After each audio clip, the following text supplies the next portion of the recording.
നമ്മളെ പെരയിൽ ഉപയോഗിക്കാനുള്ള ആവശ്യത്തിന് അല്ലെങ്കിൽ നമ്മളെ വേണ്ടപ്പെട്ട ആർക്കെങ്കിലൊക്കെ കൊടുക്കാൻ വേണ്ടിയിട്ടൊക്കെ നമ്മൾ ഈ പഴയ മരങ്ങളൊക്കെ കൂടി തട്ടിക്കൂട്ടിക്കാണ്ട് ഒരു ആശയത്തിനെ വിളിച്ച് ഒരു ഫർണിച്ചറിൻ്റെ എന്തെങ്കിലുമൊക്കെ ഒരു ഐറ്റംസ് ഉണ്ടാക്കിയാൽ അത് ചിലപ്പം വല്ല പൊടണ്ണിയോ പിലാവോ തേക്കോ മൂച്ചയോ കയനിയോ അങ്ങനത്തെ പല വക മരങ്ങളൊക്കെ കൂടി കൂട്ടി ഉണ്ടാക്കിയതാണ് കാരണം. അപ്പോൾ അത് സ്വന്തമായിട്ട് നമുക്ക് തന്നെ ഒന്ന് പെയിൻ്റ് അടിക്കണം എന്ന് തോന്നുകയാണെന്ന് വെച്ചാൽ അതിമക്ക് വേണ്ട പുട്ടി എങ്ങനെയൊക്കെയാണ് ഉണ്ടാക്കുക, അങ്ങനെ അയിമക്കുള്ള ആ പുട്ടി ഉണ്ടാക്കാൻ ഏതൊക്കെ ഐറ്റംസുകളാണ് എടുക്കേണ്ടി, അത് എത്ര അളവിലൊക്കെയാണ് എടുക്കേണ്ടി, എന്നിട്ട് എങ്ങനെയാണ് ഇപ്പോൾ ആ ഫർണിച്ചറുമ്പോൾ ഇടേണ്ടത്, അത് ഇട്ട് കഴിഞ്ഞിട്ട് എത്ര നേരം ഉണക്കാൻ വെക്കണം, വേറെ നമ്മൾ കടയിൽ നിന്ന് വാങ്ങണ പുട്ടിയാൾ അത് എങ്ങനെയൊക്കെയാണ് ഉപയോഗിക്കേണ്ടി, ആ കടയിൽ നിന്ന് വാങ്ങണ പുട്ടി ഉണങ്ങാൻ എത്ര നേരമാവും, അത് എത്ര അളവിലൊക്കെയാണ് അതിൻ്റെ കെമിക്കലുകൾ കൂട്ടേണ്ടി, അത് ഈ ഫർണിച്ചർ ഐറ്റംസുകൾ ഇട്ട് കഴിഞ്ഞാൽ അത് ഇങ്ങനെയൊക്കെയാണ് വരതെടുക്കേണ്ടി, ഏതൊക്കെ അളവിലുള്ള പേപ്പർ എടുത്ത് കണ്ടാണ് അത് വരതേണ്ടത്,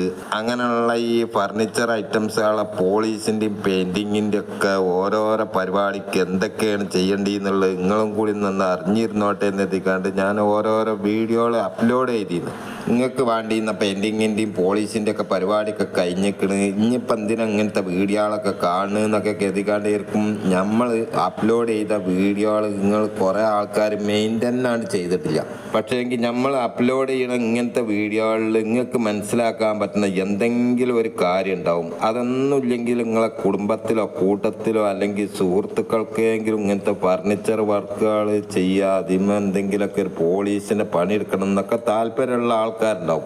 ഓൾക്ക് പറഞ്ഞു കൊടുക്കാൻ വേണ്ടിയിട്ട് നിങ്ങൾ കണ്ടുകൊണ്ടി.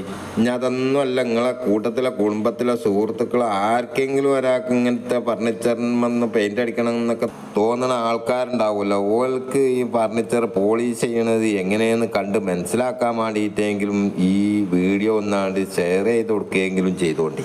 അങ്ങനെ ഏതായാലും നിങ്ങളോട് ഓരോരോ കാര്യങ്ങൾ പറഞ്ഞപ്പോൾ ഈ പെയിൻറ്റിങ്ങിന് എന്തൊക്കെയാണ് ചെയ്യേണ്ടതെന്ന് മനസ്സിലാക്കേണ്ട കാര്യങ്ങൾ പറയാൻ മറന്നേക്കണം. പെയിൻറ്റിലുണ്ടാകുന്ന കച്ചറാൾ അത് ഈ സ്പ്രേ അടിക്കണ ഗണ്ണക്ക് ചാടിക്കാണ്ട് അതിൻ്റെ ഉള്ളിൽ കുടുങ്ങിയാൽ പിന്നെ അതൊക്കെ കൂടി ഊരിയാകെ വൃത്തിയാക്കേണ്ട ഒരവസ്ഥ വരാതിരിക്കാൻ വേണ്ടിയിട്ട് ആദ്യം ഞാൻ ഇപ്പോൾ ചെയ്തത് ടെക്സ്റ്റൈൽസുകളിൽ നിന്ന് 1/4 മീറ്റർ 1/2 മീറ്റർ അങ്ങനെ നമുക്ക് വേണ്ട അളവിൽ മുറിച്ച് തരുന്ന സൈസ് തോർത്തണ്ടിൻ്റെ ഒക്കെ കളറുള്ള കോറസീലയാണ്. ഇപ്പം തരിപ്പൊക്കെ പകരമാണ് അത് നമ്മൾ ആ പെയിൻറ്റ് പാത്രത്തിൻ്റെ മേലെ കെട്ടിവെച്ചത്. നമ്മളിപ്പോൾ ഓരോ കാര്യങ്ങൾ പറഞ്ഞതിൻ്റെ ഇടയിൽ കൂടി നിങ്ങളിപ്പോൾ ആ വീഡിയോയിൽ ഞാൻ ആ ശീല കഷ്ണം കെട്ടിയത് നിങ്ങൾ കണ്ടിട്ടുണ്ടാവില്ല. ആ പാത്രത്തിൻ്റെ ഫുള്ളായിട്ട് കെട്ടിയിട്ടില്ല, അതിൻ്റെ ഒരു കുറച്ച് ഭാഗം പെയിൻറ്റ് ചാടുന്ന ആ ഭാഗം മാത്രമേ ഞാൻ കെട്ടിയിട്ടുള്ളൂ. ബാക്കി ഭാഗം കൈയിട്ട് പാത്രം പിടിക്കാൻ എത്തിക്കാണ്ടാണ് മുഴുവനായിട്ട് കെട്ടാതിരുന്നത്. ഏതായാലും ഇപ്പോൾ ആ പെയിൻറ്റ് ഗണ്ണൊക്കെ വെച്ചുകാണ്ട് നമ്മൾ പെയിൻറ്റ് അടിക്കുന്ന ചെയർ തല കുത്തനാക്കി വെച്ചുകാണ്ട് ചെയറിൻ്റെ അടിഭാഗങ്ങളാണ് ആദ്യം അടിച്ചത്. അതിൻ്റെ അടിഭാഗങ്ങളൊക്കെ നന്നായി ഒരു കോട്ട് അടിച്ചതിന് ശേഷം പിന്നെ ചെയർ നേർക്കുമ്പോൾ തന്നെ വെച്ചിക്കാണ്ട് അതിൻ്റെ മേൽഭാഗം ഒരു കോട്ട് നന്നായി അടിക്കണതാണ് ഇപ്പം നിങ്ങൾ കണ്ടുകൊണ്ടിരിക്കേണ്ടത്. ഈ അടിക്കണ പെയിൻറ്റ് ഏതാണെന്ന് വെച്ചാൽ ടിന്നർ ബേസിൽ വരുന്ന MC തേക്കിൻ്റെ കളറാണ്. ഈ തേക്കിൻ്റെ കളർ 2 ഐറ്റംസ് ഉണ്ടാവും. ഇത് ഡാർക്കാണ്, ഇതിൻ്റെ ലൈറ്റ് കളറായിട്ട് വേറെയും വരുന്നുണ്ട്. നമ്മളെ താല്പര്യത്തിനനുസരിച്ച് ഓരോ കളറുകൾ നമുക്ക് വേണ്ടത് ഏതാച്ചാൽ അത് തിരഞ്ഞെടുക്കലാണ് ചെയ്യൽ.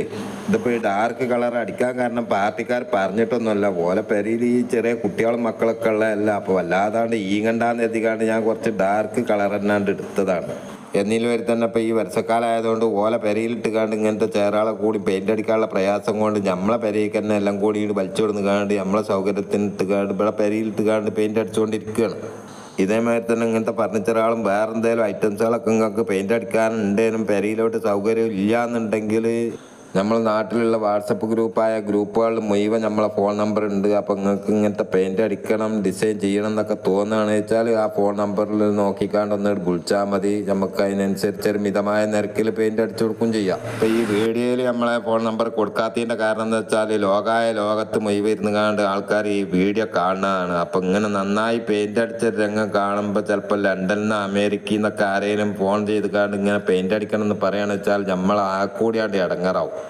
പിന്നെ ഇപ്പോൾ വേറെ കാര്യം പറയാനുള്ളത്, ഇപ്പോൾ ഈ കാണുന്ന ഫർണിച്ചറുകൾ പെയിൻറ്റിങ് മാത്രമേ കഴിഞ്ഞിട്ടുള്ളൂ. ഇനിയിപ്പോൾ ദീമ തേക്കിൻ്റെ ഗ്രെയിംസ് വരയ്ക്കാനുണ്ട്. അപ്പോൾ ആ ഗ്രെയിംസ് വരയ്ക്കാൻ വേണ്ടിയിട്ട് ഏതൊക്കെ കളറുകളാണ് മിക്സ് ചെയ്യേണ്ടത്, എങ്ങനെയൊക്കെയാണ് മിക്സ് ചെയ്യേണ്ടത് എന്നുള്ളതൊക്കെ വിശദമായിട്ട് അറിയിക്കണ ഒരു വീഡിയോ കൂടുതൽ വൈകാതെ അപ്ലോഡ് ചെയ്യാണ്ട്.